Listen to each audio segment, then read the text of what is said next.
Staff, petitioners, and citizens to the June 13th Mishawaka Plan Commission meeting. Introduction of staff: to my right, Krista Hill, our senior planner and interim secretary. Donna Burkhart, our administrative planner, to my right as well. Shad Annis, next to them, is our associate planner. To my left in the front, we have Ken Prince, our executive director. Our city planner, Derek Spear, to my left. David Bent, our legal counsel. And we have Mike Compton in the front row from our council. Krista, would you please call the roll? Chris Jamrus. Here. Murray Wynn. Woody Emmons. Here. Sam Cressy. Here. Nick Triola. Here. Dale Freeman. Here. Kathleen White Gaddich. Here. Mike Portalease. Here. And Chris Torty. Here. And the first order of business is to appoint the secretary for the Mishawaka Plan Commission, or did we do that in the past meeting? Okay, got it. Yep. Mr. President, members of the commission, Ken Prince, Director of Planning and Community Development. We are thankful that Donna Burkhart has agreed to take Carrie Meyer's position, and at this time we're requesting, now that she's had a little bit of time under her belt, that she be appointed as Secretary of the Commission. And I'm happy to answer any questions that you might have. Thank you. Any questions? No questions? Then all those in favor of Donna Burkhart being appointed as secretary, say aye. Aye. Opposed? And welcome to the secretary appointment. Thank you. Donna, thank you very much. You've been a big help with everything we've been doing up until now. Thank you. Rules of procedure are up in front and on my right and left. First, we'll hear a presentation by the petitioner. For each item, we'll ask those participating in the room to speak first, followed by those participating online. Remember, we do all of our speaking only at the podium, and when we do get to the podium, we say our name and address. It can be business or home, so Donna can take that information down, so please speak clearly. Then we'll hear for those who wish to speak in favor of the request, then those who wish to speak against the request. I suggest if you don't know whether you're speaking in favor or against, and you just have general questions, come up during the against time. We'll hear any additional remonstrance information from our city planner, and then we'll accumulate all of the questions for a right of rebuttal by the petitioner to come up and address those questions. Then we'll have a commission discussion. We'll close the public hearing, and after the public hearing's closed, we'll only hear from the people on the commission and the questions that we have and the discussions that we have. Then we'll have a vote. We are having some people attend online and participating online, so I ask for extra patience for that. Sometimes it takes a little bit to get phones unmuted and to get conversations going, so I ask for your patience in advance on that. Also, I see there's quite a few people here, and please be conscious of the time and keep your comments very concise, and try not to repeat too much what has been repeated previously. That would be helpful. The previous month's minutes, May, were distributed to the group. Commissioners, are there any corrections or additions to those minutes? Hearing none, all those in favor of approving the minutes say aye. Aye. Opposed? And May's minutes passes. Are there any conflict of interest on any of the agenda items tonight from the commissioners? I have a conflict of interest in petition 23-06. 23-06, Sam Cressy, and duly noted. Okay, this brings us to the first item on the agenda, which is a resolution. Resolution 23-01, a resolution approving the amendments to the Declaratory Resolution and Economic Development Plan for the Consolidated Area Improvement Project. Hello. Mr. President, members of the commission, Ken Prince, the Director of Planning and Community Development.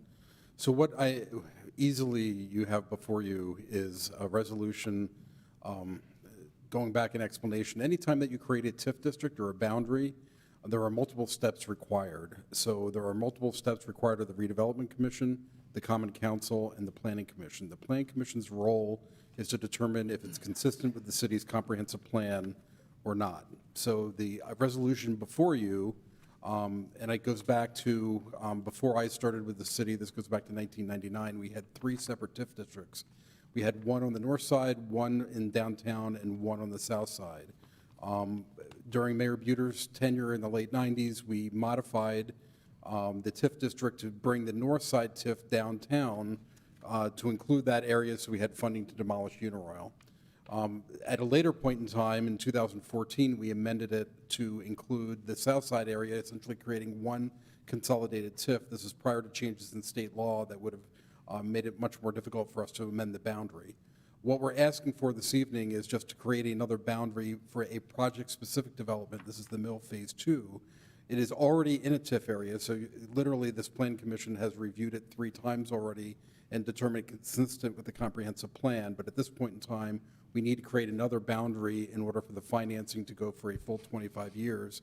The TIF, it expires at different points in time, but the existing TIF district will entirely be removed by 2039.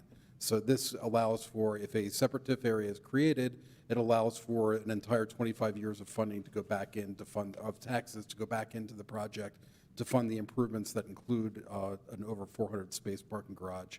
130 of those will be public. So I'm happy to answer any questions that you might have, but your role this evening is only to determine if this boundary of the TIF area is consistent with the comprehensive plan for the redevelopment of the area.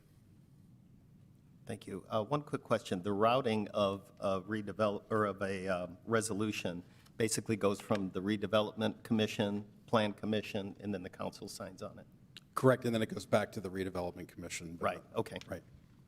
Questions on this resolution for our executive director?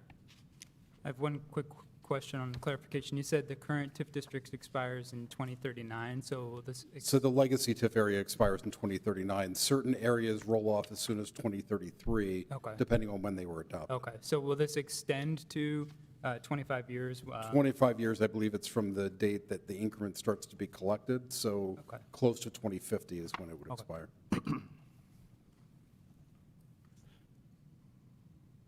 Great, thank you. Thank you.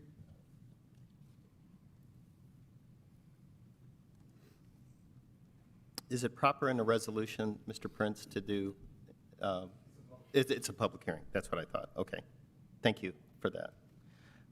So, on this resolution 23-01, is there anybody else online or in the room wishing to speak in favor of this resolution? Hearing none, is there anybody in the room or online wishing to speak in opposition to resolution 23-01?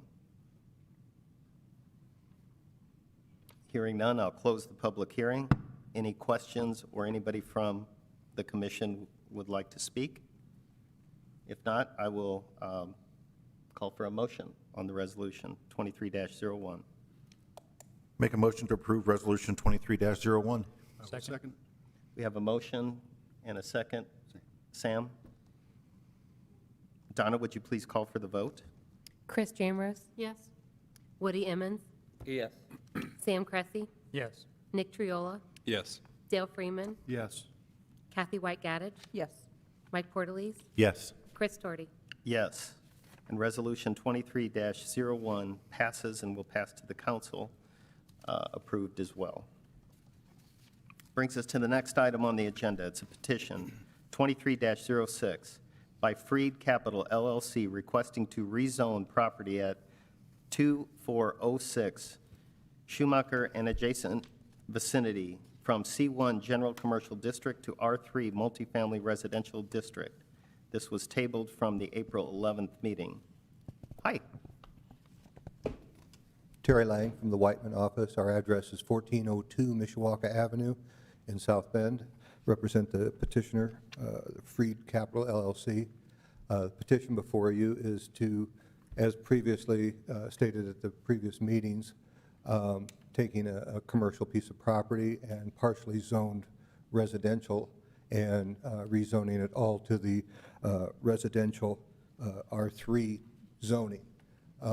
The meeting, we were asked at the previous meeting of the Planning Commission to have a public meeting with which we've had an initial meeting, got feedback from the residents, amended our plan, had a second public meeting then here at the City Hall about 10 days ago or so. And with all of the comments that were made, the site plan that you're going to be seeing before you tonight reflects the feedback we got from residents. Initially, there was concern about turnaround on our private street that we had, off-street parking within our proposed development. There was concern that we were going to have two-story units up against the Town and Country Estates units that are located to the north of us. All of these items were taken into account. We've amended the plan. We've placed duplexes that are single-story duplexes along the, and there's a sample of the kind of proposed duplex unit that we'll be looking at. Those will be located on the north side of the private drive, abutting the Town and Country residents to the north. The units that we are proposing on the south side, closer to the commercial property to the south, will be the quadplexes that was originally proposed for that area previously. With the additional parking, we also provided an area there for dumpster to be located for trash removal. We heard the concern about having a retention area there. We've got a proposal for that retention area to be fenced to protect it from children or anybody. And a retention area is an attractive nuisance, and we're concerned with safety of everybody in the area also. There's an area immediately northeast of, there's a city storm sewer line, a rather large one that feeds all the way up north side of Mishawaka there, that runs diagonally across the northeast portion. That area located to the northeast, we were originally thinking of putting in kind of a recreational area for that. In discussion with the developers, we've decided to leave that as kind of a natural area there and provide a buffer there. We're not proposing anything at all in that location. So that original concern with regards to children or dog run or something like that, creating noise in the neighborhood, we've pulled that off of the table for that area right there. So it'll just remain natural with the trees, so that it creates kind of a natural buffer along that side right there. So with the changes that you've seen, we've also, one of the items that was asked, these were going to be duplexes with rentals as townhouses for them also. These are all going to be set up with the individual lots for each one of the units going through there, so they could be sold as an individual home in the future. But the proposal right now is for them to be townhouses as duplexes and rentals at this point. We have agreed to maintain the market rate for the rental units. There was concern about low income and decreased value for the neighborhood right there. And part of the agreement what we had as we went through the meeting was to make sure that we're not decreasing the value of the neighborhood right there. So as this develops, we will probably be going through the process a few units at a time. They had asked what was the time frame for this development to take place. A lot of that's going to be market driven. We've kind of targeted maybe a 5-year period. If they develop fast and the rentals take place quickly, it may be a shorter time frame.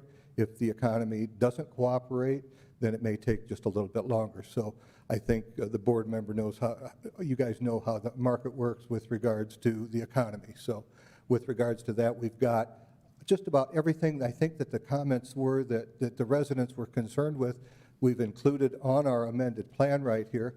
A couple of the items that was brought up by the planning staff had indicated that maybe if we would commit to some written commitments, which would be coming to the council, which would be the next portion after the planning commission would hear it, we were in agreement with providing some written commitments that would kind of ensure that this plan kind of stays in this configuration that we're looking to do. Some of the items that we had provided in our written commitments that'll go before the council is that the rental rates shall be at that market rate. Buildings located on the north side of our private drive will be single-story duplexes in that area. Buildings along the south side of the roadway will be the quadplexes with the 2 stories so that they're not towering over the residents and to the Town and Country Estates neighborhood right there. As I indicated, the area northeast of it will remain as a nature area back in there to be undisturbed. And our goal ultimately also is to preserve as many trees as we can along the north boundary line up against the Town and Country Estates. Obviously, when you're constructing a home, a portion of that has to be cleared out for the construction of the home, but we're going to try to reserve as many of those trees as we can along that side as we go through the process. So that's what we are proposing to do right here, and I'd be happy to answer any questions that you guys may have. Questions for Mr. Lang? Could you clarify what a writ commitment is? Written commitments are a document when it goes to the council that basically holds the developer's feet to the fire. These are items that we are going to continue to abide by as this process moves forward and through the life of the project. Thank you. And those do ultimately get recorded also.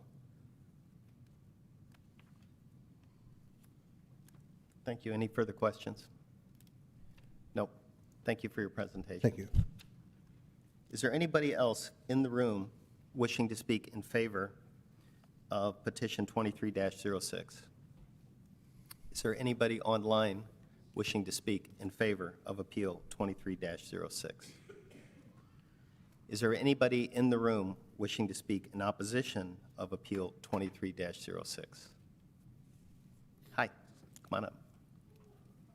Hi, my name's Dixie Mason. I reside at 329 Imus Court, Mishawaka. Lived there 49 years and love my neighborhood. I'm very pleased with Terry working with some of the revisions. I live on Imus Court. I'm not directly real close to where this is taking place. But I did walk around the neighborhood as requested from a few of the council members, talking with them. Many of the ones I've talked to were all on Schumacher Drive and from Imus Court to Grape Road on Imus. Many of them were agreeing that they would work with the developers, 26 of them as a matter of fact. 2 of them were on the fence. There was 20 that absolutely said no. For whatever reason, I don't know. I think some of those people dealt with Runaway Bay and had issues there. But anyways, my biggest concern was the written commitment that we could hold them to not going low income. That was my biggest concern. I was pleased to hear that we can get a written commitment that the council can hold them accountable for. So that's where I'm coming from. Terry, I appreciate all the hard work that you've put into this. I'm not saying that everyone's going to agree with it, even though you've put in all this work. But I'm certainly pleased that you really worked hard to meet some of those requests that we wanted. Thank you. And thank you for coming and sharing your comments and slicing off some time to do that. It's very valuable to hear opinions like that. Thank you. Is there anybody else in the room? Mr. President, Yes. I have a couple questions. Oh, sure. He has a couple questions. Would you come back up? Absolutely. Anything for you, Woody.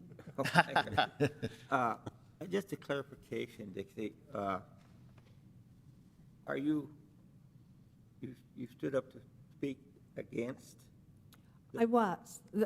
Well, because I am very pleased that they've made some provisions that were of concern of all the neighborhood, not just Town and Country, but our area of the neighborhood also. The only thing I was mostly concerned about personally was making sure it would never go to low income. My understanding is the written commitment, the council will hold them to.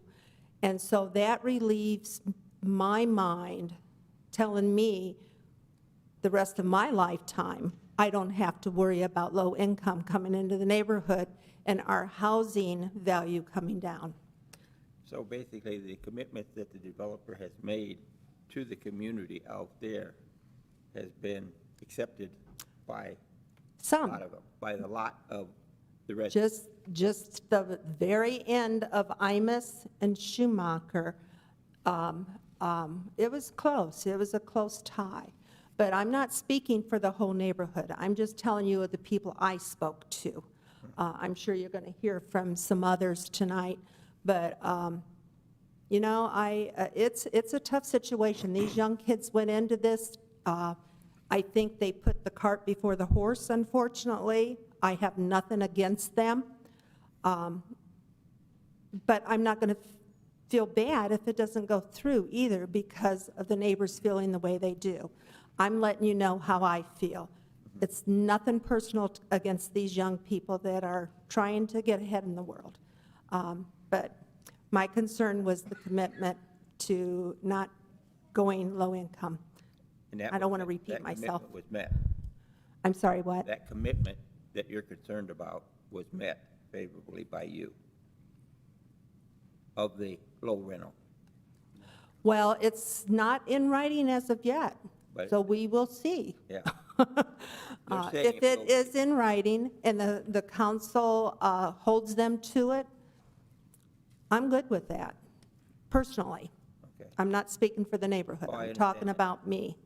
I was Okay? just trying to get your point of view of Yes. if you were content with the commitments that they're putting forth in writing for that development. Well, it assures me that our homes won't be jeopardized as far as Yeah. value. Okay. Thank you, Dixie. You're welcome. Thank you. Great questions, Woody. Thanks for the clarifications. Is there anybody else in the room wishing to speak in opposition of petition 23-06? Hi. Just before Nicholas Brenner, 2718 Northwood Drive. I just want to make the statement that I think fair market value is a subjective term, and by saying that, it really doesn't give us a really exact rate, and if the loan and the terms of the continued building are dependent on a certain dollar amount per month, I think those should be more well-defined than just saying subjective rate. Other than that, I have a fancy written statement here I'd like to read. I am the president of Town and Country Estates Homeowners Association. I'm also the CEO of Town and Country Estates Corporation. I represent 108 single-family homeowners immediately to the north of the proposed rezoning area. To begin, I'd just like to summarize the events from our last meeting in April. Following the meeting, I had provided my personal email and my personal phone number to Seth, and after that meeting, so we could work through the community's questions and concerns, as was suggested by the committee that we do so. Within a week of that meeting, we had gathered questions from our neighborhood, and with the assistance of other community members, we were able to get questions from the surrounding neighborhoods as well. I was able to compile those questions. I created a small list, covered most of the concerns of the neighborhood, the community, my neighborhood, the surrounding neighborhood. And I emailed those to Freed Capital on April 19th. Since those questions, I have sent follow-up emails and asked for responses 5 separate times from both Freed Capital and Terry, along with a in-person request at one of the in-person meetings. So I have requested answers to those questions 6 separate times, and I have not received any answers. That was some of the questions that we had concerns of that I was to take back to some of the community that was unable to attend these meetings. Along with those requests being ignored, I also was not invited to either of the additional in-person meetings, the one at Schumacher Drive and the one in this building, despite being, I believe, the only person who had given the contact information, personal email, personal phone number to Freed Capital and Terry, uninvited. It was also very difficult for those who did not receive the meeting information because of the extreme short notice given from the time the info was sent to the actual time of the proposed meeting. If Reed Capital were as well-versed in the neighborhood as they claim to be, they should know that the large population is elderly and immobile, and people in the neighborhood truly do rely on people like me, who am able to come to these meetings, to relay that information to them, and the questions we asked relayed back to them. Their lack of community awareness was further on display when people with canes and walkers were forced to sit on the concrete floor because no chairs were provided during the 2-hour-long gathering at Schumacher Drive for our first discussion. By the time the second resident had informed me of our most recent meeting in this building, the letter that was dated May 23rd, with a meeting date only 7 business days in the future, I wasn't able to arrange coverage to be at that second meeting, so I couldn't be here for the second proposal. I was able to get the notes from an additional board member and was able to review some of the proposals. I feel that it was pretty clear that we wanted significantly less units, and we wanted to explore the options of developing the property as units for sale, which he did mention, but that might or may not happen. And we would prefer to have units for sale, not rentals, because we want neighbors, not revolving renters. Our additional concern is the neighborhood disturbance of a 5-year development plan. I don't think that anybody in this room would want a 5-month-long development going on, let alone a potential 5-year-long development going on. The only person that this rezoning benefits truly is the people who collect the rent checks. And as someone has researched prior to the last gathering and provided information for, there is already a 15 to 20% occupancy availability in the neighboring complexes for rentals. My community is the type of environment where I go to someone's house to change a light bulb because they are shaky on a chair and they leave me a plate of cookies on my plate the next day when I come home. It is an unmatched environment that we all love, and we just want to be able to have that same environment with any other complex that would come in. I feel the proposed development is trying to be included into our neighborhood, and they should be making an effort to try to fit in with us, not the other way around with us going the extra mile to get information for them. I did speak to the Jeep dealership that is the property directly to the south again last Friday, and they told me still no one has reached out from Freed Capital to engage with them about possibilities that they would have, about problems that they would have. Jeep uses Schumacher as an offload point for their vehicles so that the drivers don't have to park in the middle of McKinley and offload their cars on a busy road. Well, I do realize that Schumacher is a city resource and is not owned by anyone, and the current commercial space now could add additional vehicle volume. It would be nowhere near the additional volume of a residential complex. The road is already exceeding its capacity for personal and business needs, and cramming in more use is not going to be good for anyone. As for the proposal tonight, adding a turnaround and a few parking spots along with reduced units from 24 to 20 doesn't really solve all the issues that we had and all those questions that we submitted. Aside from the traffic concern, my personal issue is really the financial aspect.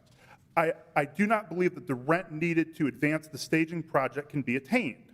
One of the questions that I had submitted to Freed Capital, still waiting for the response, was to provide the market research they used to establish their price point.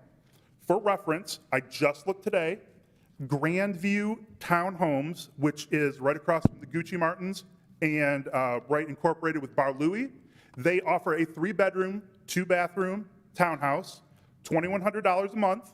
With that, you get a clubhouse with a TV, surround sound, kitchen and bar outside. You get a fitness center, cardio machines, free weights, weight machines.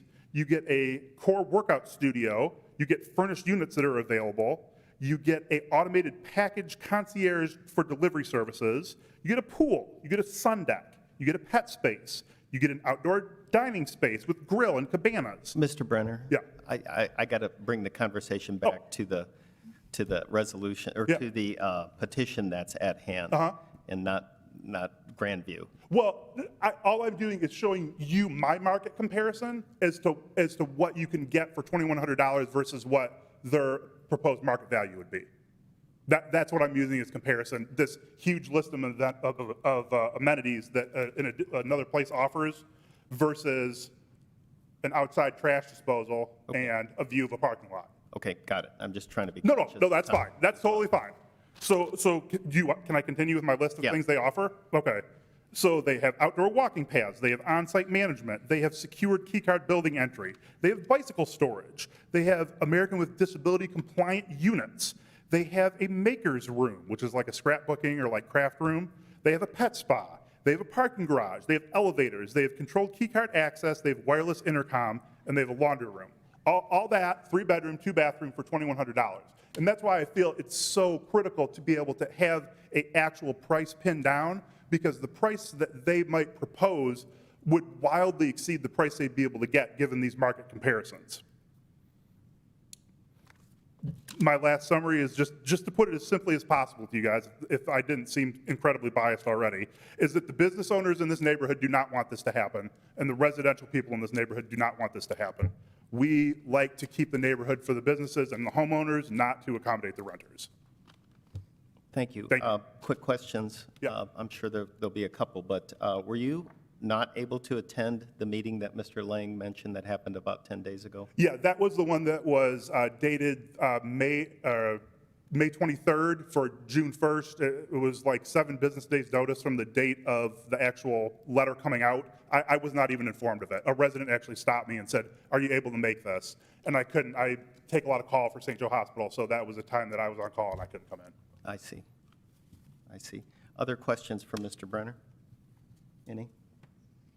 Nope. Thank you for your comments. Is there anybody else in the room wishing to speak in opposition to petition 23-06? Is there anybody online wishing to speak against petition 23-06? Any additional information, Mr. Spear? No additional information in the file. Then I will close the public hearing and open the floor for discussions. Commissioners, any questions? How are we feeling? Any? Mr. President, I think Mr. Lang would like Oh, rebuttal. I'm sorry, right, a rebuttal. I totally missed it. Sorry, Correct. Terry. I just want to address, I'll open the public hearing again, sorry. well, it's not public hearing, it's just the right of rebuttal. Well, it's got to happen before that. I Okay. messed up. I just wanted to stipulate, notices were sent out according to the guidelines twice for both meetings. I personally mailed over 80 envelopes both times at the post office to ensure quicker delivery than if I would have dropped them at a mailbox someplace for that. So I did notice on my list as I was mailing them, just did a quick inventory of how far some of these envelopes were going. In the Town and Country neighborhood, about 20% of the envelopes were going out of Mishawaka. So there are absentee owners there also, which is, I think, kind of critical. So maybe some people didn't get them because they don't own the building. That's the only thing I can suggest with regards to that. But the legal notice that is required for these public meetings is the address of record of where the tax statements are being sent to, and that's what we complied with regards to that. We didn't intend to leave anybody out. The word still spread around the neighborhood, those that did get it, to come to the meeting. In both cases, there were residents asking questions and were addressed, and you can see the amendments that were made with regards to those requested changes. Thank you. And I apologize for missing your right of rebuttal. No, I want that's to make fine. sure that you have plenty of time to address any other questions or concerns. Don't feel pushed for time. Okay.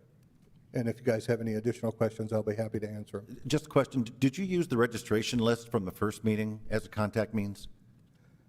I used the same notifications. No. We did a registration at the first meeting. You asked us to sign Oh, in. I asked everybody to sign in. Did you use that as a contact means for the second meeting? No, I did not. I used the legal notices as required by the Planning Commission. Okay. Thank you. Any other questions? No? Thank Thank you you. for that. I apologize again. So with that, I'll close the public hearing again. And any comments or anybody wish to speak on this matter? Any commissioners? You know, this is one of those highly personal topics, you know, when we talk about our homes. And when I think about this particular property being zoned commercial, and for as passionate as you all were at the previous meetings about homes coming in, I can just imagine where you'd be if the Chrysler dealership decided to put their body shop right there. Zone commercial, they certainly could. So I really think your best option is the known option that's here. I believe that someone living next to me rather than someone building next to me is a preferable choice. And I will support this. Thank you for your comments. Any additional comments? Then I will call for a vote or a motion on 23-06. I make a motion to approve 23-06. Second. We have a motion and a second. Donna, would you please call for the vote? Chris Jamrose? Yes. Woody Emmons? No. Nick Triola? Yes. Dale Freeman? Yes. Kathy White Gaddage? No. Mike Portalese? Yes? Chris Doherty? Yes. And petition 23-06 passes to the council with a favorable rating. That brings us to the next item on the agenda is petition 23-11, a petition by RWP Investment LLC requesting to rezone property at 712 Division Street from R1 Single Family Residential to R2 Family Residential District. Hello. Hello, my name's Lee Clark, and my business address is 2537 Grape Road, and I'm the property manager for RWP Investments. This property, in June of last year, there was an electrical fire upstairs, created significant damage to the interior portion of the upstairs. We hired first response to go to do the general contracting on the property. And through the permitting process for the electrical permits, we found out that the zoning was incorrect on the property. And so that's why we're asking for the zoning to be changed to R2, since this property has been used as a duplex since, I see here on the paperwork, 1949. And we reviewed this in the zoning board That's in the correct. previous meeting. Yes. And just to recap, so this has been R2, this has been, a duplex for recent For history. many years, yes. And so after the fire, this is being renovated, and it's being renovated as an R2 as well. That's correct, yes. Needs to Okay. be brought up to electrical code. Yep, got it. Any questions on this? Thank you. Oh, we have one question. Please come back. Looking at the address at 712 Division Street, and looking at that home that's behind that tree, where are the entrances of the duplex? So to the left side of the photo there, you'll see a staircase going up. That is to the top unit, which is a one-bedroom, one-bath unit. Okay. And then the front porch entrance there, just to the right of the tree, is the entrance to the downstairs unit. And you can see the two mailboxes hanging to the right of that door as well for both addresses. What's the square footage of each apartment, or whatever you want to call it? Oh, approximate. The downstairs is probably 900 or so square feet, and the upstairs is right around 550, 600 maybe. So, Can you tell me when that was changed? Was it built as a single residence at one time? I don't have knowledge of that. I would guess, just from looking at the layout, it probably was at one point a single family, and then at some point somebody removed the interior staircase and turned it into a duplex. And why are you asking for the change of the, So that way we can get the electrical permits pulled to have two separate meters per electrical code for the two different units. okay? And then do you plan on keeping this residence? Yes, it will be, so RWP, yeah, they plan on keeping it. They purchased it, and I think it says in 2020, and their goal is to keep it as a rental property, an investment property, yes. Okay, to your knowledge, are there any other duplexes within proximity of 712? Yes, there are. There's multiple duplexes on Grove Street and just the surrounding areas, yes. Thank you. Yep.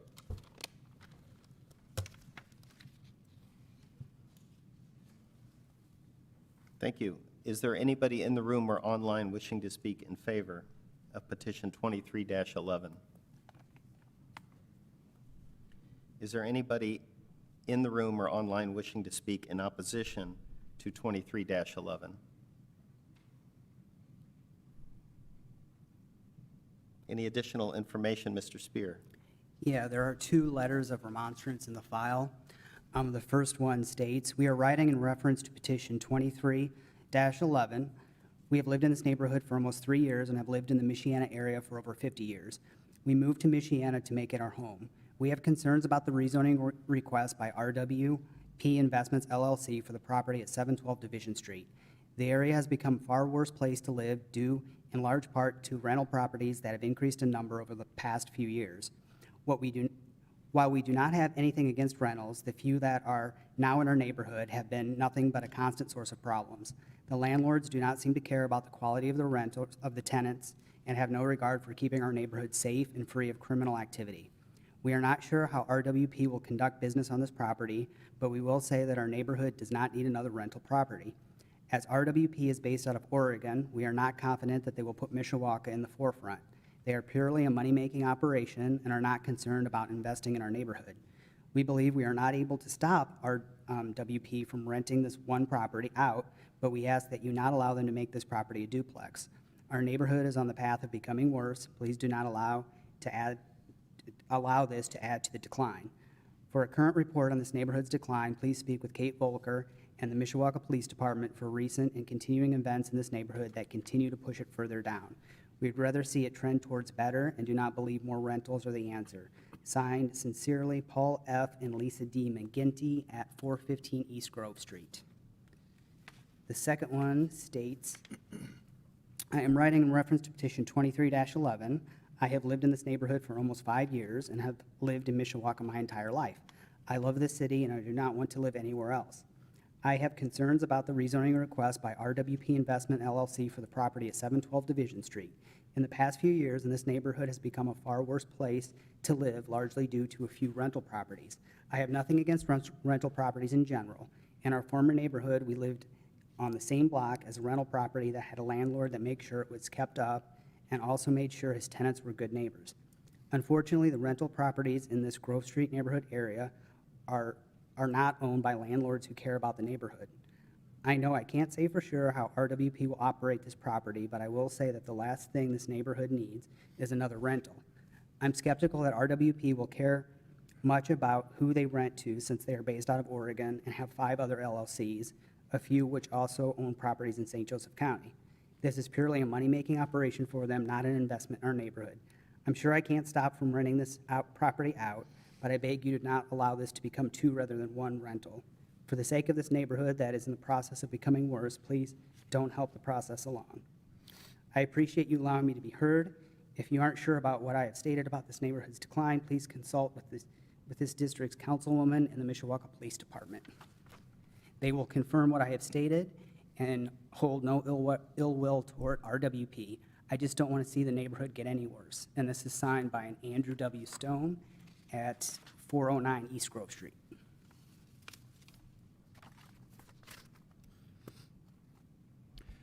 Could you come up, please? And we'll have a right of rebuttal here. If you can address some of those questions and specifically also the care of the property and address some of the concerns about the owners not caring about the property. Yes, so I've managed properties for RWP, Daniel Williams, and his other entities for quite a few years, and he's the type of landlord that anytime we've ever asked him for any repairs, if the tenants have ever put any requests for repairs, he's never had any issue doing that. If he's very cooperative with code enforcement, if they've ever asked for trees to be removed or anything of that nature. He's always done that. And then as far as the concern about the rental, it has been duplex for many, many years. You can see 1949, so without incident or even these individuals being aware of it. So I would ask that the motion be approved there. And the renovations that are underway, the renovations are keeping it, obviously, as a duplex.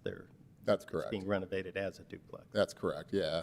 It's not financially viable to turn it back into a single-family home. It would just turn the property upside down, so. Any other questions? When did the fire occur? It was June of last year. When they bought the property, wasn't it zoned R1 at that time? Yes, it was zoned R1. It was listed and sold as a duplex. It currently had 2 tenants inside of it. I'm not sure how title didn't catch the air because they did have both leases on hand, and I'm just not sure how that went through the title process. I wasn't the agent on the sale. Is there any off-street parking? Yes, we just went through the hearing, which was approved on the off-street parking to get the variance for that. Do you have any background checks or application processes for prospective tenants? Yes, we're a property management company, so we go through the full process. They have to have a certain credit score, their income needs to meet certain requirements, criminal background checks too. We're making sure we're not putting any violent felons, sex offenders in these neighborhoods. Could you quantify those requirements?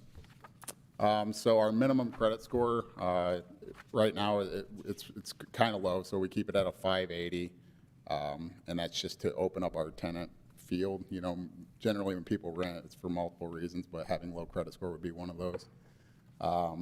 The rent ratio needs to be 3-to-1 on the income. You can't have any sexual offenses at all, and no drug manufacturing or sales charges, and no violent felonies on that. And what are your rents for the 2 units? So the upstairs will be renting at right around $900 a month, and the downstairs will be $1,050, $1,100 a month. Okay, thank you. Yep. Are these 12-month leases? Yes.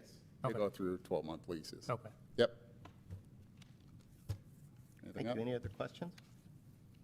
Thank you very much. Thank you. Appreciate that rebuttal.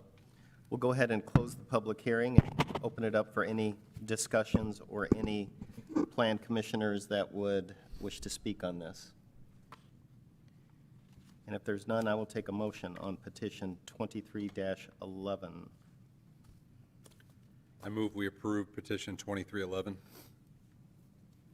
I will second. I have a motion and a second. Donna, would you please call for the vote? Chris Chambliss? Yes. Woody Emmons? No. Sam Cressy? Yes. Nick Triola? Yes. Dale Freeman? Yes. Kathy White Gaddich? Unsure. No. No. Michael Portalese? Reserved, yes. Chris Torty? Yes. And petition 23-11, remember this passes to the council with a favorable rating. Brings us to the next item on the agenda, petition 23-12, a petition by the city of Mishawaka requesting to rezone property west and adjacent to 600 East 3rd Street from S1 extensive open space to district to C3 City Center Commercial District. Hi. Hi, Mr. President, members of the commission, Ken Prince, Director of Planning and Community Development. This is a piece that I missed. As many of you know, the city has been working for almost a year now regarding the disposal of the former City Hall properties. And I say properties because we have 3 different proposals that were just approved by the Redevelopment Commission. The north east corner, this is at Laurel and Lincoln Way, was just approved to be sold to Mishawaka Building Trades to build a new single-family house that property is zoned single-family residential. The northwest corner, this is the intersection of Cedar and Lincoln Way, is zoned C3 City Center Commercial, but we have an agreement with the Women's Care Center to build a new care center on that property. And then lastly, everything that is south of the alley, we have an agreement with United Way to put in their One Roof program into that building. That includes multiple social services and community room. They have an agreement with the Boys and Girls Club, in addition to others, regarding the use of that property. As you know, the Boys and Girls Clubs has a partnership with School City of Mishawaka for after-school care. As part of their proposal, they're looking to build a gym addition onto the property. So the image that you see that Krista just put up shows that addition on that property that is zoned S1 open space. So my belief, I wasn't here at the time, but when that zoning of S1 was created, it was merely in line of, we're going to do something good as part of moving City Hall here. But the underlying property ownership was never transferred to the Parks Department. So this was never technically a park, but the zoning matched the park zoning. So I will say that the city, in our construction of the Riverwalk, if you go catty corner to this site and go to the intersection of Cedar and Lincoln Way on the northwest corner is where Marvin's Garden is being constructed. That is a far more usable piece of park property with the connection to the Riverwalk and the Cedar Street Bridge that ultimately will replace this for the neighborhood if there was a concern about park. Having been in that building for decades, I will say that although it was the home of the princess, it was much more of a visual park than an actual used park. We did have an occasional picnic out there as a staff, but other than that, it was really planted with flowers and it was a setting for the sculpture. So we think that the change to C3 to match the rest of the property is appropriate. Earlier this year, in January, we had a neighborhood meeting. The only real concern that was identified from the neighborhood at that time was the parking for the facility. And at that time, we represented that the parking is comparable to what would be for the City Hall use and for the previous school that used to exist there. If you can imagine, on a normal, everyday given basis, we don't think there's going to be any bleed off into the neighborhood, but when there is a special meeting or event, again, very much like similar to City Hall, there'll be a bleed out into the surrounding neighborhood for parking. But that, again, if you're having that type of community event, that's kind of what you want. You don't want to overbuild the parking in a neighborhood to meet that. We also have an agreement with the Women's Care Center for the existing parking lot that is located on that property, that could also be used for public parking. So in the instance of the Women's Care Center is typically more of a 9 to 5 or special hours facility. So if you have a night meeting and you're inviting people to the facility, that parking lot would be available for parking, not only for United Way, but also for the city in general. So we have fireworks. You're looking for a place to park. You want quick access to the Riverwalk. Again, on nights and weekends, you would have the ability to park on that lot for the Women's Care Center. So with that, I think the zoning makes sense, and I'm happy to answer any questions that you might have. From our perspective, we wanted to make sure that the zoning was in place and we didn't burden the United Way, sell the property to them, and then have them not be able to use the property as intended. So that's why we're presenting this item and not pushing it onto United Way. Thank you. Questions for our executive director? Nope, thank you. Thank you. Is there anybody else in the room or online wishing to speak in favor of petition 23-12? You can do it in the next section. Is there anybody in the room wishing to speak in opposition or have questions about petition 23-12? Come on up.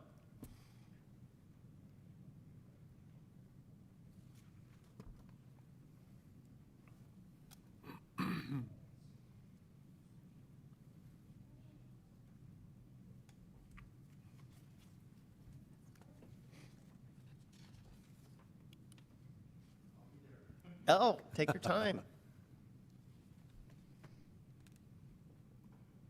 We're just glad you're here. I'm glad to be here.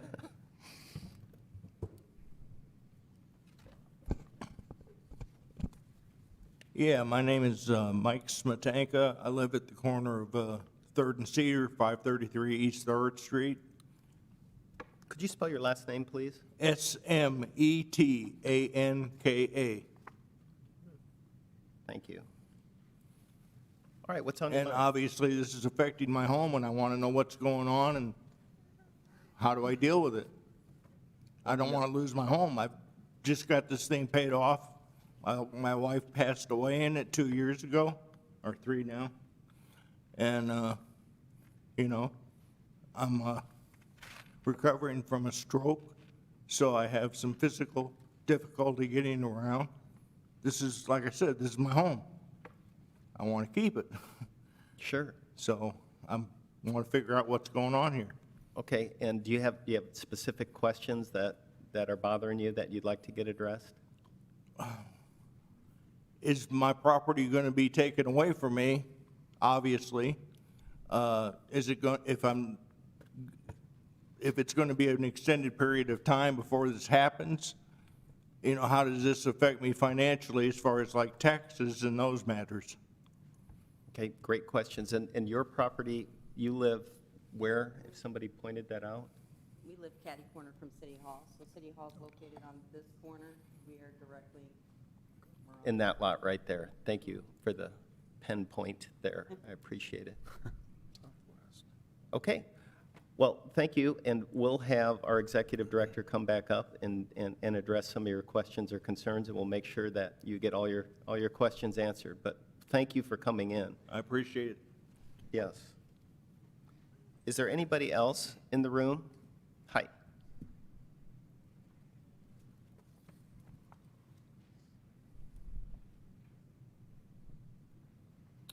Hello, my name is Gabriel Rodriguez. With me today is my wife and our son, Marcel.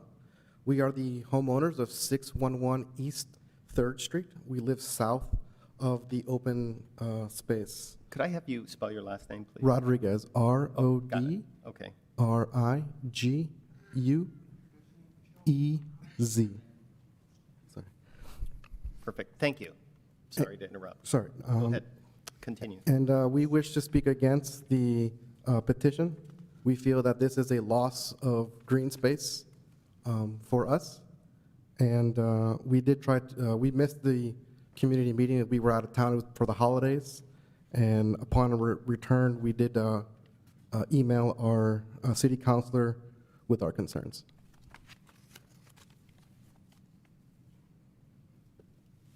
Okay, and some of your concerns are? Well, it is a green space right now, so to us it's like a park. So once those trees are cut down, it's gone. Once those flowers are gone, it's done. You know, today our 2-year-old son, we like to go across the street and we use it, you know, just to walk and just to enjoy that community green space. The moment that taken down to commercial space, that's not space we can access anymore. I've never had someone come to us and say, hey, you need to leave where the statue of Mishawaka was. We could always enjoy it. Now it's going to be taken away from us.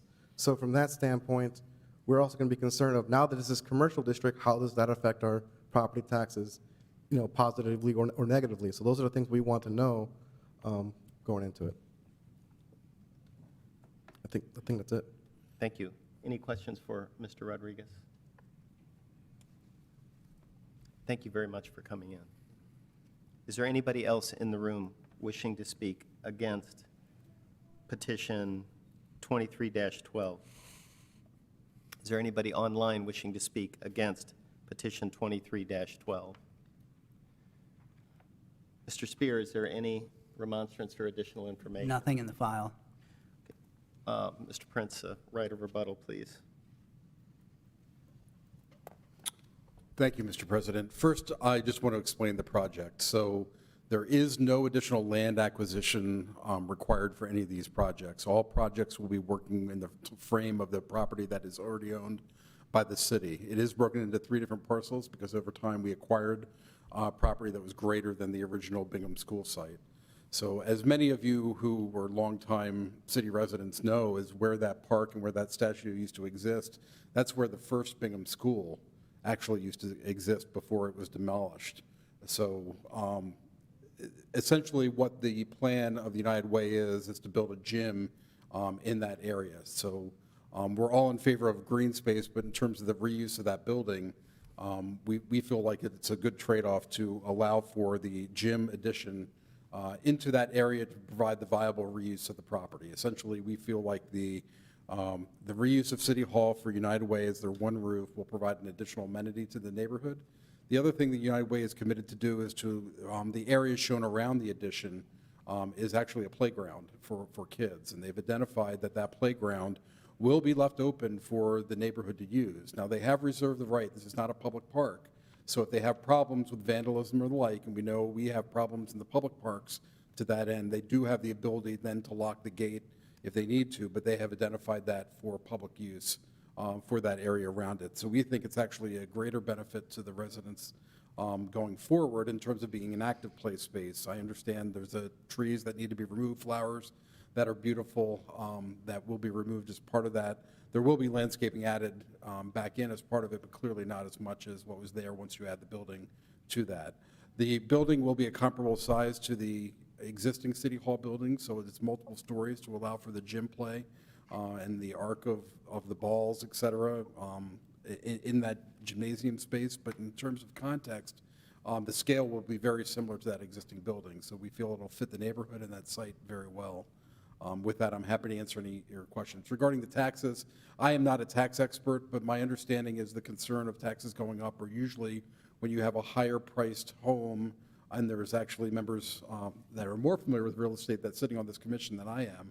But when you have a home that is built that is of a great higher value, and whatever the way they do assess valuation, that would potentially cause a disproportionate amount of your property taxes to go up. I don't believe that's the case here, particularly with the only single-family home that's being constructed would be by Mishawaka Building Trades, and that's located directly along Lincoln Way. And you have some properties on the north side of Lincoln Way that are already of very high value, being on the river and of larger stature located in that area. So I don't think that's going to be a disproportionate impact regarding taxes, but again, that's outside of the purview of the city, and particularly my knowledge. But I believe the conversion of the City Hall to a not-for-profit for United Way and the Women's Care Center will have no impact one way or another because it's not a like use for the adjacent residential property. So in summarizing some of the questions, you talked about the property taxes, adjacent land being taken away. You talked about how it's going to be limited to that property and that property only. And then the green space area, about having access to that. Can you describe just a little bit of what that green space is like around that gymnasium?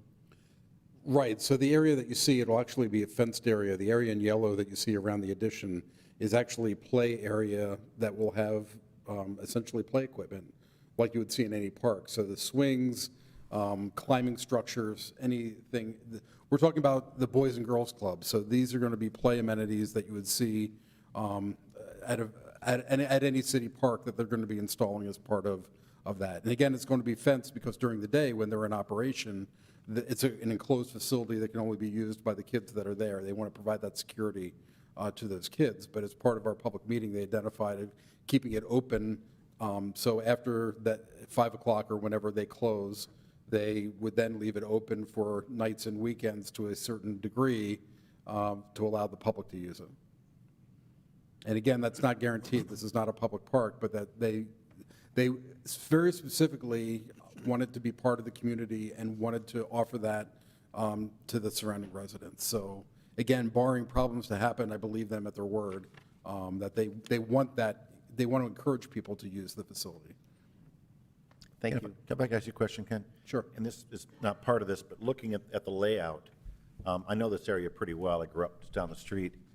The area behind the addition is up against the alley. Correct. Which is adjacent to one of the current parking lots in a multifamily apartment unit. Mm-hmm. That seems like an area that's just asking for trouble.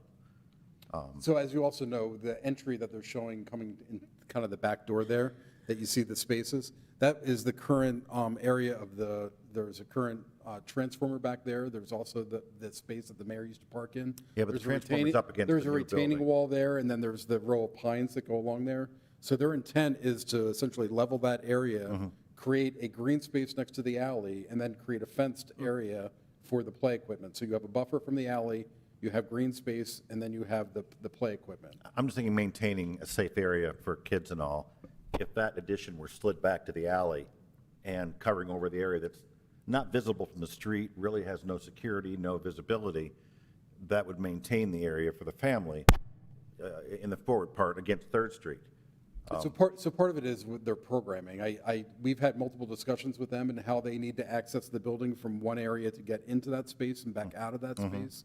I know they looked at multiple options, and this is the option that they came up with. So, again, although I appreciate removing the green space and that has an impact on the view of people across the street, I don't know as if from a zoning perspective that we can get. No, I know that's not part we're talking about, but I just really don't like that park between the building and the alley. I just Right. think that's asking for a hangout back in there. It doesn't seem like a good use for that area. I can pass that on, but again, that's the discretion of the potential buyer. Sure. Right. Yeah, I said, no, that's not part of this evening. I just want to make my point. Yep. Yes. Yeah, Ken, looking at the park that they have there on the west side of the addition, what size area is that from basically from the sidewalk to the addition? Do you know what this distance is?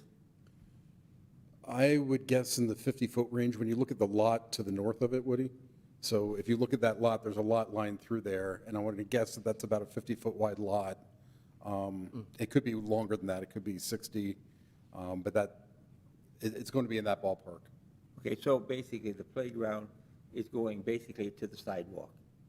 There's you can see there's a gap between the sidewalk, and the sidewalk, if it's drawn to scale, is a 5-foot wide walk. So it looks like they have about 10 feet between the walk and to where that fence would be located. Okay, and so the. But again, this drawing is conceptual, so. Yeah. Right. So the fence would go up to the addition, basically, and then all the way around. Right, so the front corner of that addition would have the fence that would follow the building line on Third Street. And then they have a little corner cut that they're showing there at the intersection of Third and Cedar.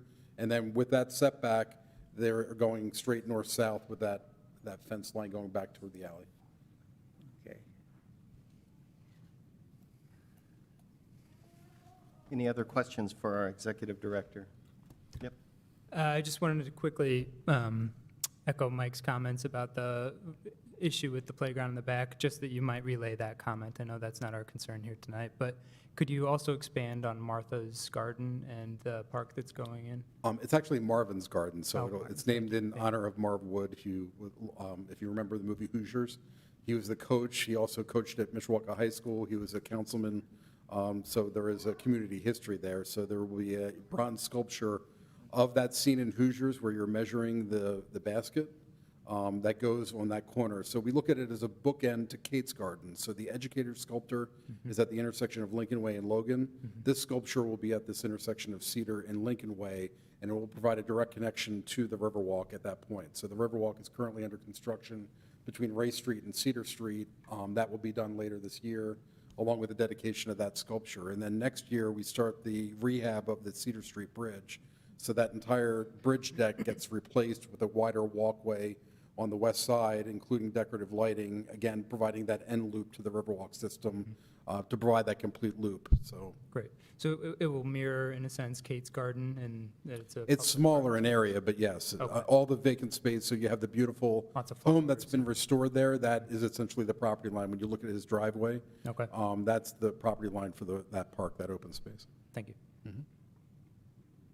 Any other questions? Thank you. Thank you. Mr. Smertenka, did that answer your questions?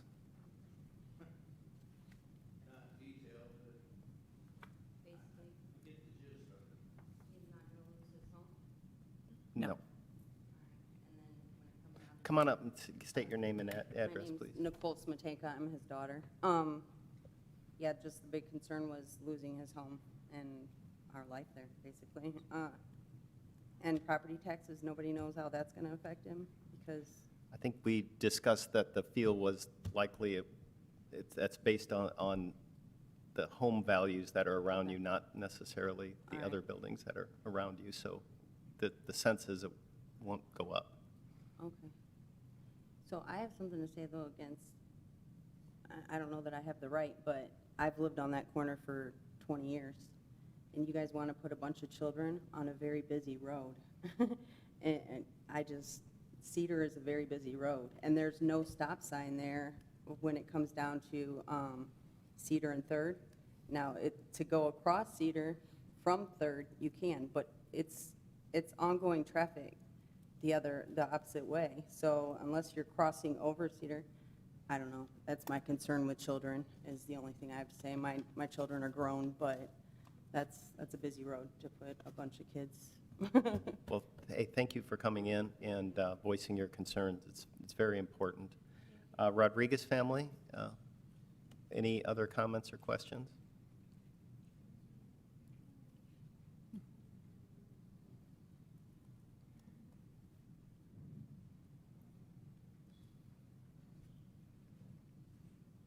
Yeah, we just had the concerns about the playground itself and, you know, that back section, one that it is being blocked off, and two, it's right in the alley. So we just want to share the same concerns that the council members brought forward about how that, you know, supposed, you know, public but not public playground is being put in place.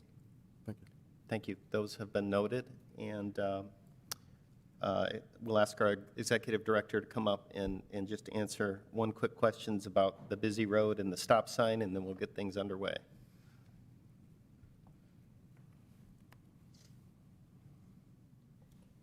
So again, having worked out of that building for decades, there were multiple car crashes at the intersection of Third and Cedar because people not paying attention to the signage that is located there or making bad decisions. So the one thing that I think is important to note about this is that in terms of children, we're talking about the Boys and Girls Club at drop-off. So the parents are dropping off and picking up. The school, they have a bus system that brings and drops at that facility, so that's why that drop-off is shown. I'm not sure they're going to be cutting it into the street because there's already an existing drop-off with no parking located right in front of the doors there along the 3rd Street side. The other thing is that we don't anticipate a lot of walk-on traffic. I guess the potential exists that a parent could walk and pick their child up using that intersection, but predominantly, again, it's going to be bus traffic and driven traffic that is going to this facility. We are also, in terms of park space, the intersection of Cedar and Lincoln Way, we believe, is the most appropriate spot to cross because the signal is designed with pedestrian walkways at that location. So it was done very specifically that way. That's the connection to the Riverwalk. Obviously, the traffic warrants are not met at the intersection of 3rd and Cedar, and our city engineer would be, I mean, Chrissy, you're welcome to add anything to that, to those comments. You're doing fine, so. Okay. Basically, we've watched that intersection for years, and the configuration is configuration. It doesn't warrant anything differently at this time. Chris, we can't hear you because of the microphone, sorry. We've watched that intersection for years, and it currently doesn't meet any different warrant than the configuration that it is today. And we'll continue to watch it like we do any other development as things go. If something changes, we will absolutely react to it. Thank you for addressing all those questions in the rebuttal. Happy to. Okay, with that, I feel like we went over the questions well enough. I'm going to close the public hearing and open it up for any members of the Plan Commission that wish to speak on this. And if not, I'll take a motion on 23-12. I'll make a motion to approve 23-12. Second. We have a motion and a second. That was Nick, right? It was Nick. Okay, got it, got it. Krista, would you please call for the vote? Chris Jamrose? Yes. Woody Emmons? Yes. Sam Cressy? Yes. Nick Triola? Yes. Dale Freeman? Yes. Kathy White Gaddich? Yes. Mike Portalese? Yes. And Chris Torty? Yes, and petition 23-12 passes with a favorable rating that will go to the council. That brings us to petition 23-13, a request submitted by Storage of America seeking to annex and establish zoning as I-1 Light Industrial District for approximately 19.38 acres of vacant land south of 1505 South Burkett Avenue. Is there somebody here to present this petition?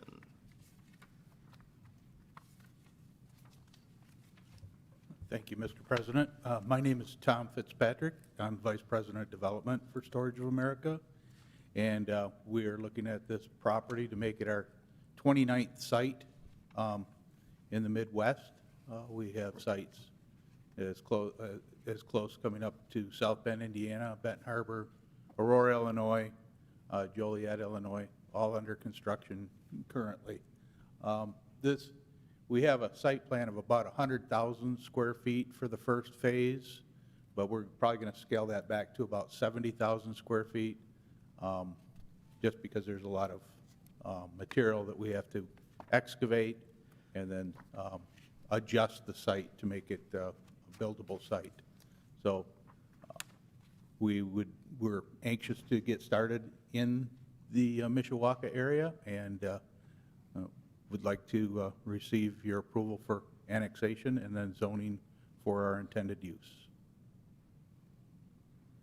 Questions for Mr. Fitzpatrick? None? Thank you for your presentation. Is there anybody in the room wishing to speak in favor of petition 23-13? Is there anybody online wishing to speak in favor of petition 23-13? Is there anybody in the room wishing to speak in opposition to 23-13? Is there anyone online wishing to speak in opposition to petition 23-13? Mr. Spear, is there any additional information on this petition? No additional information in the file. With that, I'll close the public hearing, and I'll open it up for any plan commissioners that wish to speak. And if there are none, I will take a motion on petition 23-13. I motion to approve petition 23-13. Second? We have a motion and a second. Donna, would you please call for the vote? Chris Jamrose, Yes. Woody Emmons, Yes. Sam Cressy, Yes. Nick Triola, Yes. Dale Freeman, Yes. Kathy White Gaddich, Yes. Mike Portalese, Yes. Chris Doherty. Yes, and petition 23-13 will pass to the council with a favorable rating. Brings us to the next item on the agenda, petition 23-14, a request submitted by 1500 McKinley LLC requesting to annex and establish zoning as C4 automobile-oriented commercial for property located at 100 north of northeast corner of McKinley and Maplehurst, Mishawaka, Indiana. Hello. Mr. President, members of the commission, my name is Bernard Feeney. I'm a registered land surveyor with Whiteman Associates. I am located at 1405 North Michigan in Plymouth, Indiana. I'm here this evening on behalf of the 1500 McKinley LLC, which consists of Stoyan Stoyanov, the owner of the property immediately to the east of tonight's consideration. The proposed plan consists of 5 buildings to be erected on the property as storage facilities. These 5 buildings will use a central entrance to the property off of McKinley. The current entrances that exist on this property, this is the old Swifty gas station at the corner of McKinley and Maplehurst, and that particular piece of property had 2 access points, actually 3 access points, 2 very near the corner of Maplehurst and McKinley. Those will be abandoned, and a central location for the entrance will be used, probably a brand new entrance, because the central entrance location that was used by the old Swifty was an angled entrance, so you could come in hot off of McKinley and gas up and back out like NASCAR. There will be a common access point between this property and the Cars to You property to the east because they are both owned by the same common owner. The primary concern for this site by Mr. Stoyanov is that there be a secure site for this particular piece of property, which will add to the security for his site on the used car lot, which has experienced a lot of theft of catalytic converters over the recent years, as many as 20 in one weekend. So that's a consideration that he's trying to enhance with the security for these buildings. There will be no office on this property. All rentals will be handled through a website where you will give your information on the website. You will then receive the unit that you will be renting, and you will receive access codes to get in through the central gate. So all rentals will be handled without need for any kind of on-site office. There will be concrete paving throughout the project. The stormwater will be handled by enlarging the current basin behind the Cars to You facility. There are no sewer and water required on this site because there is no office. There will be no occupancy. There were 5 engineering comments that were delivered to us regarding this particular piece of property, and I'd just like to go through them briefly so that you all know what they were and what we're doing to address them. There were 2 signs at the corner that engineering wants to have removed. Those signs are at the corner of McKinley and Maplehurst. Engineering wants the lift station located at that same corner abandoned properly. That lift station was needed and used by the Swifty gas station for their restrooms in the station. Engineering had asked for confirmation from IDEM, and I have letters, actually an email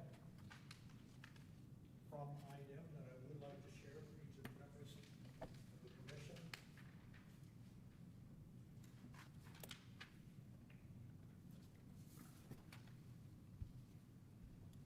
Didn't intentionally stick these together. Thank you. Thanks. Thank you.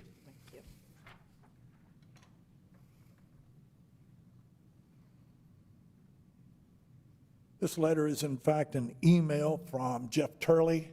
He is the project manager on this site. This site had been an IDEM site that required cleanup.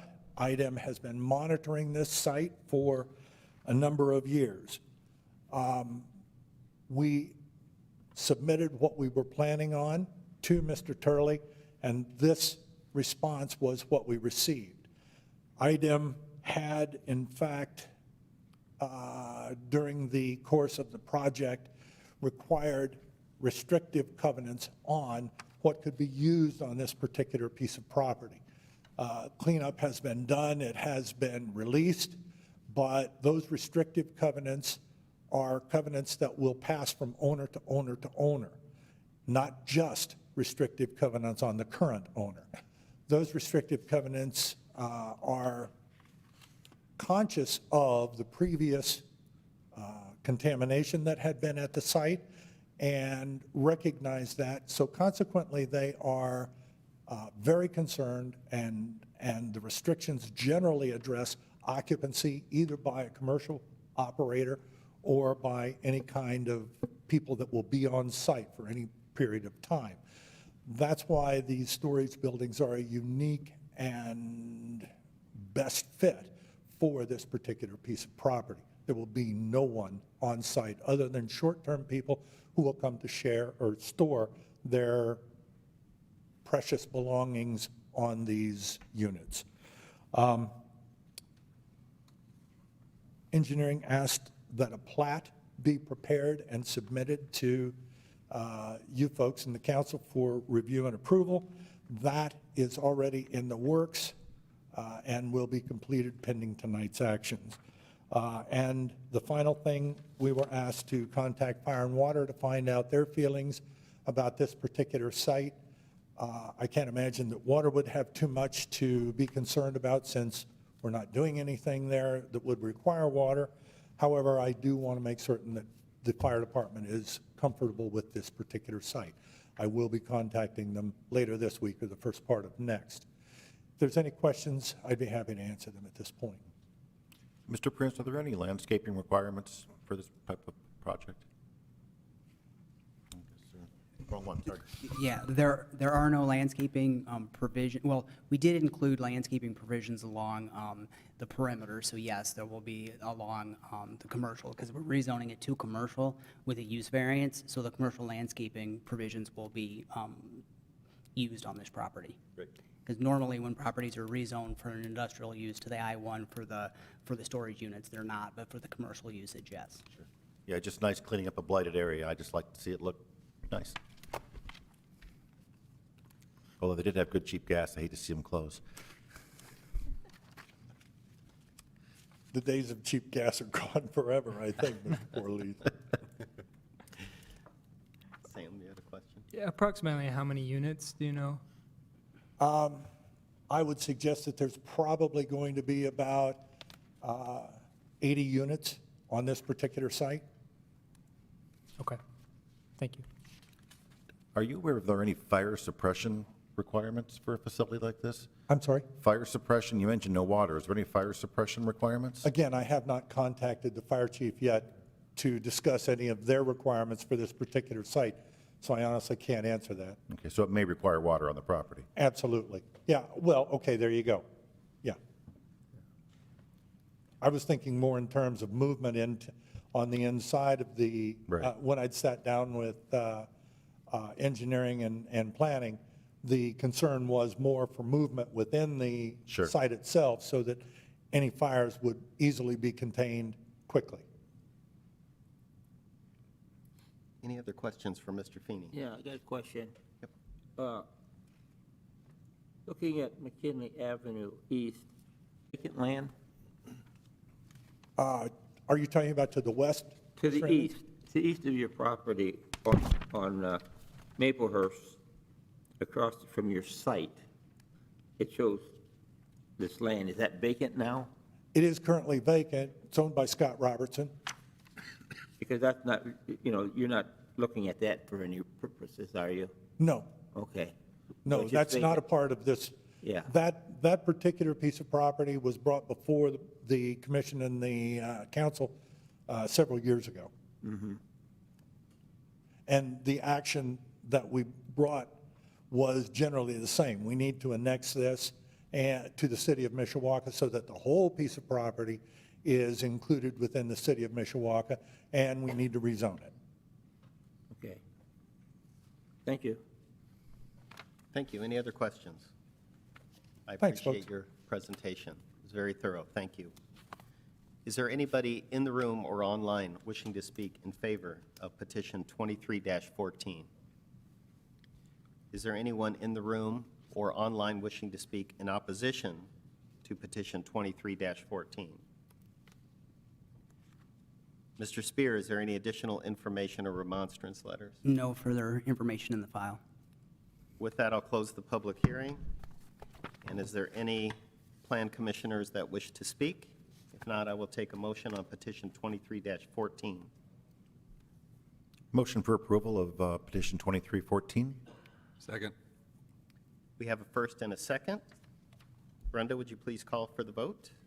Or Donna, would you please call for the vote? Sorry. It's okay. Chris Jamers, Yes. Woody Emmons, Yes. Sam Cressy, Yes. Nick Triola, Yes. Dale Freeman, Yes. Kathy White Gaddich, Yes. Mike Portalese, Yes. Chris Doherty. Yes, and petition 23-14 passes to the council with a favorable rating. Thank you. Brings us to the next item on the agenda, which is Plat 23-02, a request submitted by 1635 Ironwood LLC seeking approval of the two-lot Capital 12 PUD plat. Hi. Hi there, Steve Ruby, Abmarsh Consulting, 315 West Jefferson, South Bend, Indiana, representing petitioner 1635 Ironwood LLC. This is to develop a two-lot minor subdivision in preparation for site plan approval of a future Scooters coffee facility as presented in previous PUD amendments that was presented to the council, or Plan Commission, excuse me. So we are asking that the plat be approved tonight in preparation for those activities. Questions for Mr. Ruby? None, thank you. Thank you. Is there anybody in the room or online wishing to speak in favor of petition of plat 23-02? Is there anybody in the room or online wishing to speak in opposition to plat 23-02? Mr. Spear, any additional information? No further information. We'll close the public hearing, and if there's no discussion, I will take a motion on plat 23-02. Mr. President, I'd like to make a motion to approve plat 2302 as presented. We have a motion Second. and a second. Donna, would you please call for the vote? Chris Jamrose? Yes. Woody Emmons? Yes. Sam Cressy? Yes. Nick Triola? Yes. Dale Freeman? Yes. Kathy White Goddard? Yes. Mike Portalese? Yes. Chris Torty? Yes, and plat 23-02 passes. Brings us to the next item on the agenda, plat 23-03, a request submitted by WEN 14175 Bremen LLC, seeking approval of the two-lot WEN 14175 Bremen LLC minor subdivision. I believe the presenter is online. Yes, my name is Joseph Levitich. I am the owner's representative for this process, and joining me is Guillermo, our architect, Guillermo Aguiñana, and Robin Esfeld, our engineer. Joseph, could you spell your last name and give us your address? My last name is spelled Levatich,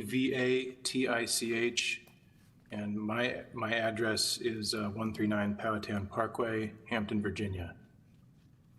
Okay, thank you. Tell us about the plat. So this is going to be a future Wendy's. The subdivision is to make it so that we have a property to the north with a future commercial use property to the south. The handle, I guess you'd call it the panhandle section that comes off the back there. Lot A, out the back side of that south parcel will be a detention pond for the stormwater processing for both of those two properties along Bremen Highway. There will be an access road per the request of the engineer down extending Veltman Drive south from its current location through those parcels, so that detention area will be across the backside behind Lot 2, but then Veltman Drive will then continue through for future use. Okay, thank you for that presentation. Is there any questions? No, thank you again. Is there anybody in the room or online wishing to speak in favor of plat 23-03?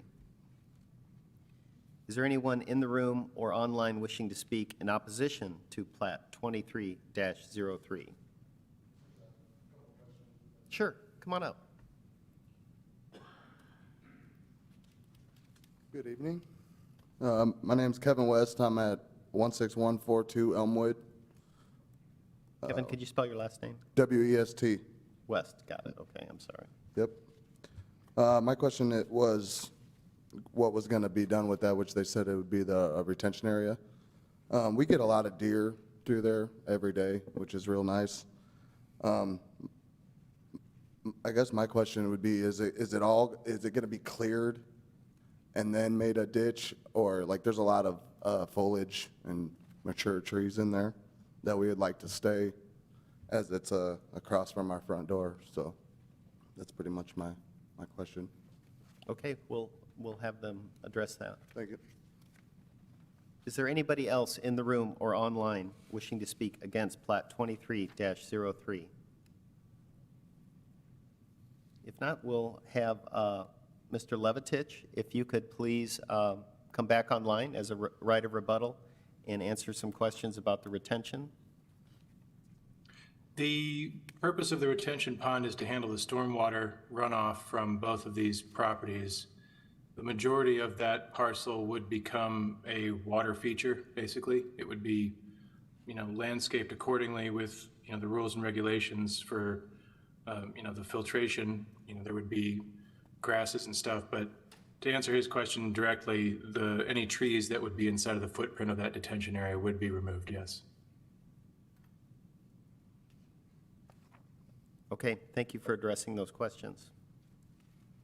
Any further comment, Mr. West, on that? I guess I would just, I can't see where the retention would be, so I would, need to see some kind of a schematic or something. Are we going over that with a pen, the retention area? So it'll basically be sloped. Chris, show the site plan. The site plan would show the boundaries of the retention pond back there.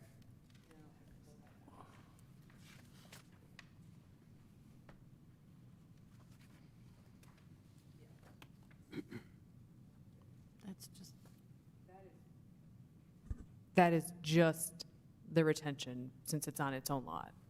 It's a little hard to get your bearings, I guess. This is the extension of Meyer Drive. Right. And then Well, this Feldman is- Drive, right? Feldman Drive, you're correct, sorry. And this is the retention area. Okay, would it be possible to leave the trees that are along the easement? It doesn't look like there's anything there, which would be all the way to the west side of the property, so that we don't have to look at a ditch. That's a question we'll note. One question, so that takes up this whole space. That retention is this whole space in there, right? There are trees like 10 feet from the easement already. I would like them to stay if that's possible. Okay. Just, it'll also block the view, so we're not looking at the back of a Wendy's parking lot, instead of the 5 deer that come through every day, so. Okay. Hopefully it don't deter them away. Okay, thank you. I appreciate you coming in and speaking tonight. It's very helpful. Mr. Levitich, is there any additional information you'd like to comment on, or? We can certainly make an effort to retain any existing foliage that doesn't fall into the area of impact. I'd also like to clarify that this retention pond is behind the vacant commercial space. The Wendy's space is to the north, Lot 1, and that does not have any impact happening to the west of its footprint. So Lot 1, whatever is in, if you look at Lot A, which is the retention pond area, that would be the plan's southwest corner here. Thank you for the pen. The section directly north of that is not part of our plan of development, so that would remain as is. Lot 1 plans northeast in this 4 square is where the Wendy's will go. Lot 2 plans southeast would be reserved for future commercial use. Yeah, I understand. Yeah, those are, our water already collects right there, so I know where I understand now. Okay. Thank you. And there is landscaping, if you put that page back on screen, there is landscaping happening around the backside of the Wendy's too. There's going to be trees, there's going to be shrubs, there's going to be plantings. You're not just going to be looking at the backside of a building. You're going to be looking into quite a bit of landscaping around that green area in the horseshoe shape around the structure itself. And then there's trees along the borders as well. Great. Thank you all, and thank you for the right of rebuttal and answering these questions. No problem. With that, I'm going to close the public hearing. If there's any members of the Plan Commission that wish to speak, speak now. If not, I will entertain a motion on Plat 23-03. I motion to approve Plat 23-03. Second. We have a motion and a second. Donna, would you please call for the vote? Chris Jamrose? yes. Did you Woody? hear that? Woody Evans? Woody, Yes. Sam Cressy, Yes. Nick Triola, Yes. Dale Freeman, Yes. Kathy White Gaddich, Yes. Mike Portalese, Yes. Chris Doherty. Yes, and plat 23-03 passes. We get into a site plan 23-04. There will be no public hearing on this. It's a pass, no pass, a request submitted by 1635 Ironwood LLC and Dragoon Enterprises LLC seeking final site plan approval for Scooters Coffee, a 664-square-foot drive-through restaurant located at the northwest corner of 12th Street and Capitol. Hi there, Steve Ruby, Evan Marsh Consulting, 315 West Jefferson, South Bend, Indiana, representing the petitioner, owner of the land, currently 1635 Ironwood LLC, and the developer, Dragoon Enterprise LLC, for the site plan approval. As you know, this site has sat empty for a number of years now. We've gone through the process of having it amended for the PUD to allow for a drive-through restaurant facility. As you previously heard in today's meeting as well, we've asked for the plat minor subdivision to be approved as well.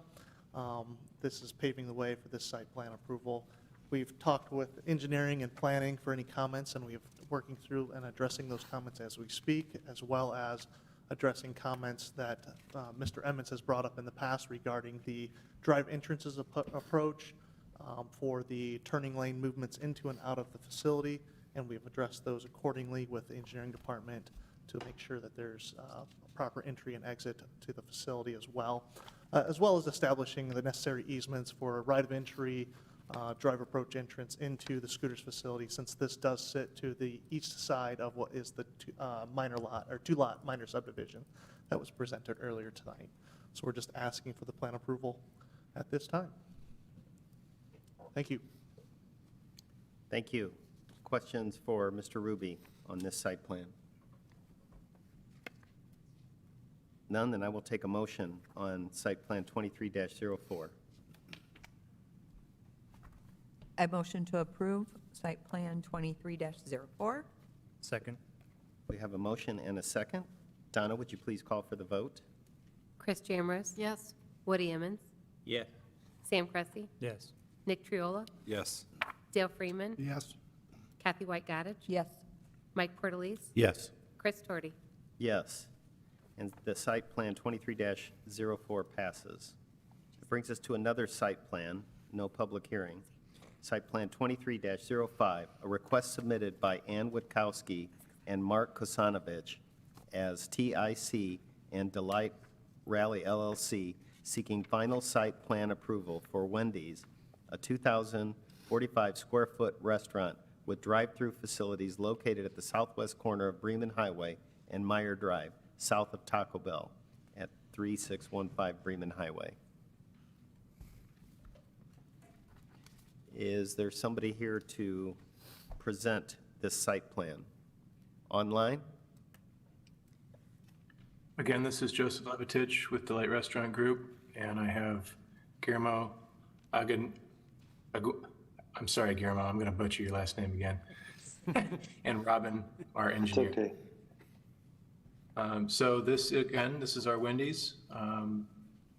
We will be building a Wendy's with drive-through, and there will be future use to the property at the south, as you can see with the driveway entrance off Bremen Highway. There will be an entrance off Meyer, and the shared access, cross-access easement will carry through the back of the property, including the extension of Veldman Drive. Should also be noted that there will be a 6-foot tall fence behind our property on the other side of Veldman Drive, as well as on the north side of the retention area and the south side of the retention area. You can see the hashed lines there denoting the fence.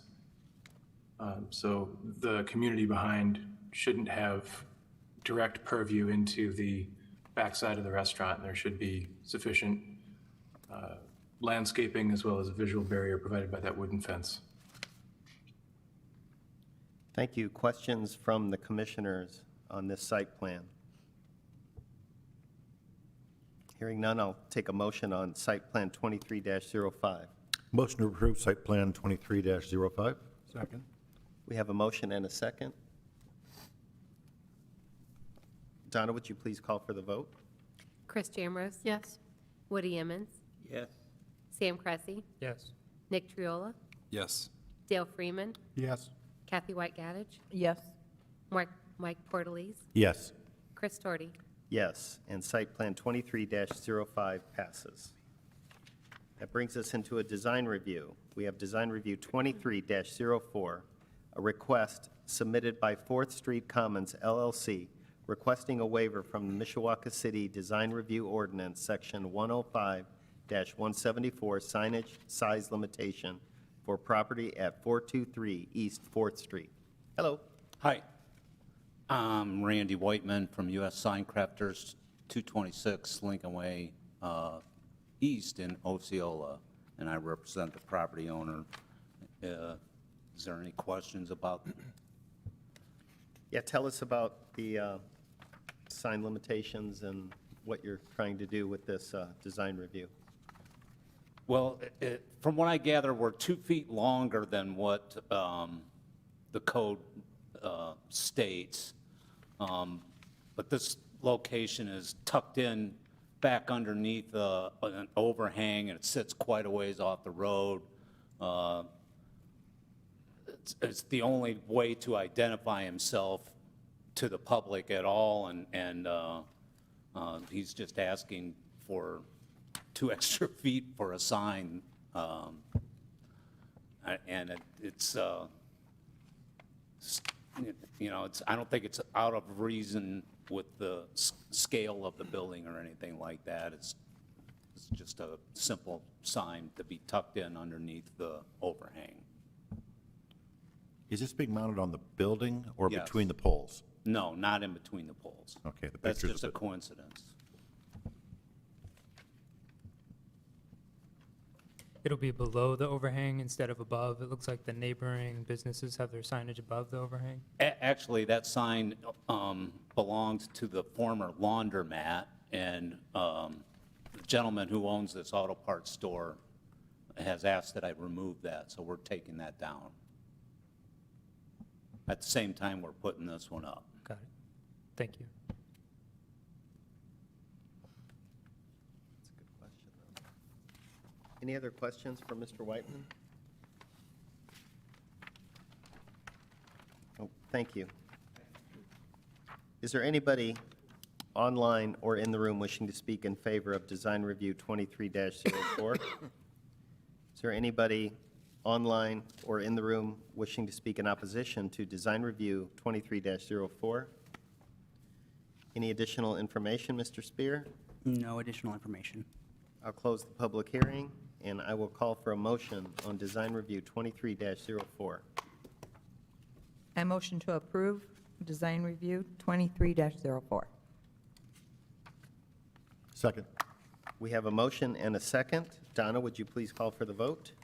Chris Jamrose? Yes. Woody Emmons? Yes. Sam Cressy? Yes. Nick Triola? Yes. Dale Freeman? Yes. Kathy White Gaddich? Yes. Mike Portalese? Yes. Chris Torty? Yes, and Design Review 23-04 passes.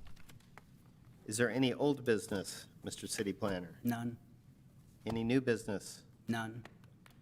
Privilege of the floor. Anybody would like to speak about anything that's not on the agenda?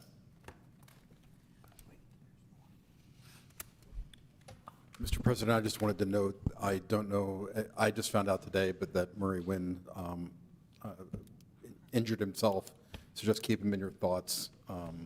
He just took a bad fall, is my understanding, but I don't know his condition, so just keep him in his thoughts. In his 40 years, he's missed very few meetings, so just wanted to pass that on. Thank you. Thank you. Prayers for Murray, and thank you for coming up and mentioning that. I had it on my notes as well, so Murray is missed. That right of rebuttal, he would have been right on me that I missed today. So I'm used to having Murray on my right-hand side, so he is missed, and we'll keep in touch with him. And keep us informed, please, on any news or anything we can do. I do have a question. What's going on the corner of Lincoln Way and Burkett? I have people ask me, they think I should know everything about the city. Right, so it's a small commercial building. It was built as a laundromat and an additional space. I believe the intent was office. But they could put C1 uses there, but it couldn't be a restaurant because they don't have the parking for it. So it's a laundromat and office? Yeah, unless it's changed, Derek. No, that's the last I've heard. Right. I got a sign permit request, and there were no tenants in there, so I don't know if the laundromat has fallen through. They just wanted to put up a So the a new property is sign. zoned C1, so it can be a wide variety of retail uses, but it couldn't be like a bar or a restaurant because they don't have the parking for it. Okay. With that, we're adjourned. Thank you all.